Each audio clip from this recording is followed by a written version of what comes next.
Guys, so bumili tayo ngayon ng noodles na instant. Kumbaga, bilhin namin sa 7-Eleven kasi nakita ko nga uso siya ngayon. So, mabibili natin sa 7-Eleven ng 125. So, sabi nga na daw nila is ano daw to. So, real meat daw inside. So, try natin kung legit nga na real meat. So, pagbukas mo ganito siya.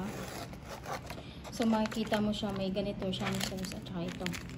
So, try natin buksan kung ano yung, ito yata yung beef na sinasabi nila na real beef daw.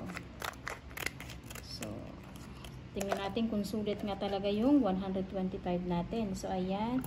Papansin nyo, ganyan lang naman siya. Expect ko talaga yung sobrang chunk siya, pero sulit na rin. Okay natin. So, yan lang.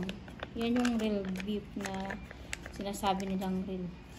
Tapos, ito yung mga sauce niya. Try natin.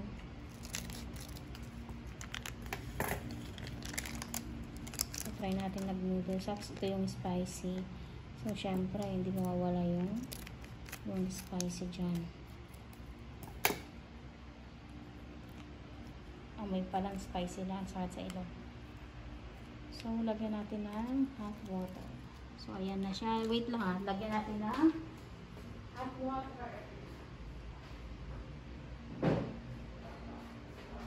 So, ngayon, nalagyan natin ng yan, hot water.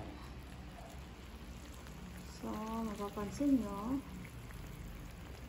beef naman talaga siya.